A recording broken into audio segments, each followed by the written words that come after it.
This is the book. It's called Resistance is Futile. It explains the whole thing brilliantly.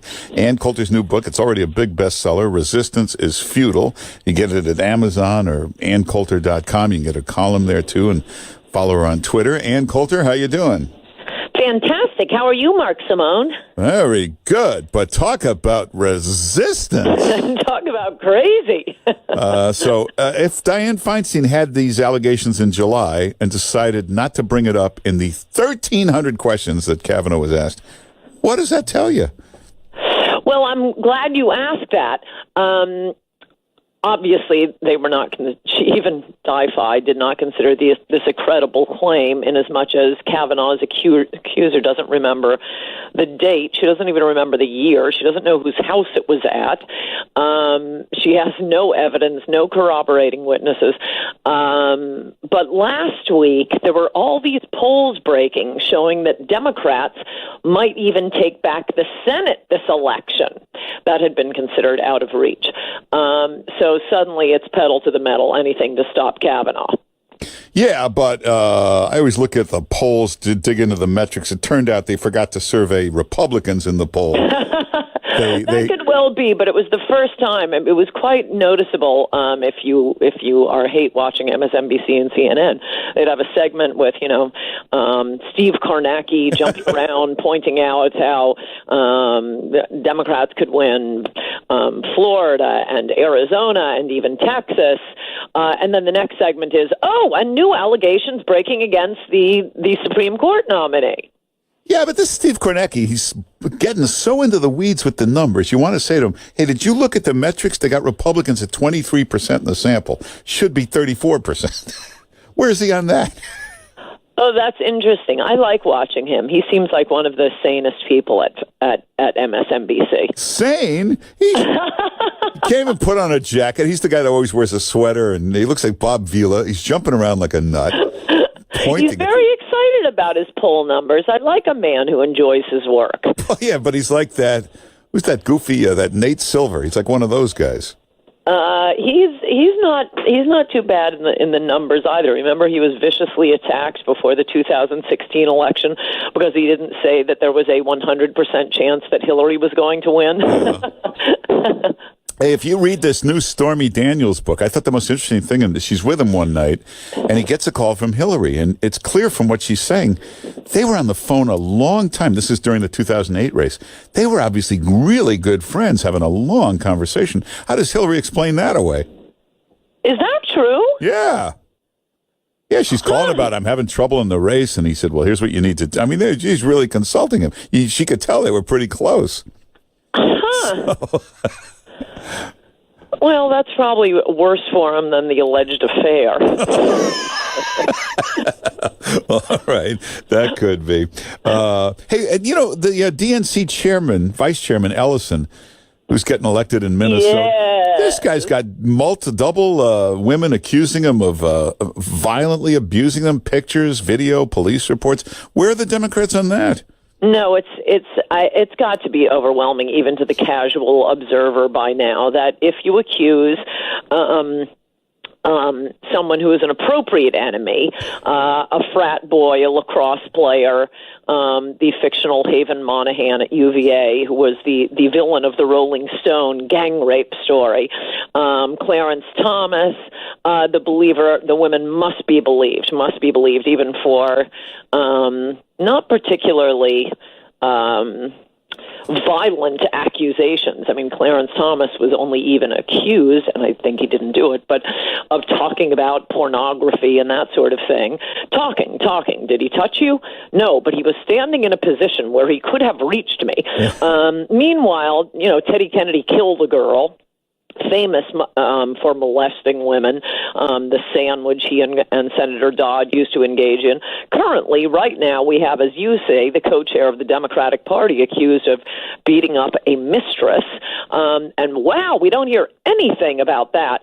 But this utterly preposterous recovered memory allegation by a deranged woman against a Supreme Court nominee, whom these exact same people have been telling us for the past month is going to bring back The Handmaid's Tale. He's going to murder millions and millions of women in back alley abortions. They pull this out, and you must believe the women, must always believe the women. How about Bill Clinton, credibly accused of rape? No, NBC buries that. The story here isn't about men not believing women or the Me Too movement. It's about how liberal men can get away with anything, actually up until the Me Too movement. That was the bracing innovation of the Me Too movement, is that, you can finally accuse liberal sexual predators. And you will note all of them were liberal. But we're just back to business as usual with that sweet nerd, Brett Kavanaugh. Just imagine what the hearings to replace Ruth Bader Ginsburg are going to be like if this is what they're doing for Brett Kavanaugh to replace Justice Kennedy. Yeah. And also you're right. Ann Coulter's new book, by the way, you should get it. It's called Resistance is Futile. Every Republican nominee, that's all you hear is, this is it for Roe v. Wade. It's the end of Roe v. Wade. Roe v. Wade will be over. They've been doing this for 50 years. It's never even come up. How do they get away with this? No, I know. And, at the risk of scaring the perpetually alarmed, let's say it is overruled. It's not as if abortion is illegal. I promise you, abortion will be allowed until age 30 in states like New York, California, New Jersey. There will be probably a few states might ban it, except, as they always add the exception, in the case of life of the mother or rape or incest, those standard exceptions. But you'll get, who knows, a dozen states that will finally be allowed to put on a few reasonable limitations, like maybe no abortions in the last trimester, parental notification laws, those kinds of things. Right now, all of that has to go to the Supreme Court before even reasonable regulations of abortion can be passed by a state legislature. But Roe v. Wade, interestingly enough, I think in New York State and California, either both or one or the other, it actually made Roe v. Wade made the abortion law more restrictive because those states are so insane. They were already saying, abortion whenever you want. Yeah. You got to get Ann Coulter's latest book. It's already a big bestseller. Resistance is Futile. It really explains this phenomenon, this Trump hatred, this, you must have looked historically. Was there ever anything historically ever to match this? No, this definitely has a different tinge because usually, you look at someone like Richard Nixon or Joe McCarthy, they were professional politicians. Nixon was incredibly bright and articulate, for example. But with Trump, you have the added, knife in the gut to the left of the fact that they just find him aesthetically appalling. They think he's tacky. And it actually, it could be a problem right now with this deranged woman with the recovered memory 30 years later about Brett Kavanaugh. The only thing sane people and citizens have to worry about is that some of these Republican senators, like Jeff Flake, so hate Donald Trump and so want to be admired by the media that they will refuse to vote for Kavanaugh just to be called brave and honorable in the New York Times. Yeah. When you say they find him tacky, what is that exactly? Is it every president is a professional speaker?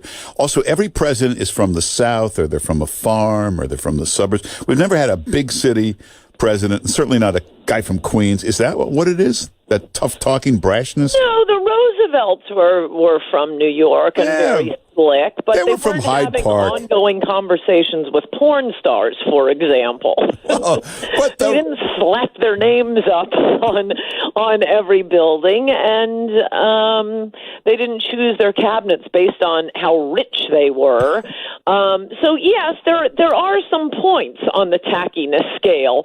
I don't think that's enough to take a man down who just won an election running on popular issues. It really shows how popular Trump's issues are. Yeah. And it's also, they always hate when a Republican comes in because he'll go with the Republican ideas. But is this really, a lot of it is because he's also taken out the swamp, the lobbyists, the donors. Everybody's getting messed up by Trump being president. Oh, yes. The swamp is a great concept he's introduced to us. If he really wants to fight them, what he should do is push through his policies. For example, the wall. Yeah. He needs to build the wall. He needs to go after sanctuary cities. I know. I think all he thinks about all day is Russia and Mueller and Russia and Mueller. Most of the country can see that it's nonsense. Go out to your supporters and see if they're paying attention, if they can even name who Bruce Orr is. It's boring. No one cares. Yes, it should be done. But if he really wants to shore up his supporters and give enormous pain to the swamp, he ought to be pushing through his popular issues that neither the Republicans nor the Democrats would do anything about for the past 40 years. The trade issues, immigration, most of all, of course, and whatever happened to no more pointless wars. Okay, he hasn't started any. Congratulations. But boy, our guys are still dying in Afghanistan. How about putting them on the border? Well, ever get Ann Coulter's book? Resistance is Futile. It's her best book so far, and it's different from the other books. It's faster. It moves, and it's like it's a digital 2018 pace sort of a book, isn't it? Yes, it's like reading Twitter. It's really great. It reads really well, but it's Ann Coulter's latest book, Resistance is Futile. Get it right now. Go to Amazon or go to AnnCoulter.com, and you can get her column there. And Ann Coulter, thanks for being with us. Good to talk to you, Mark Simone. Bye-bye. Take care.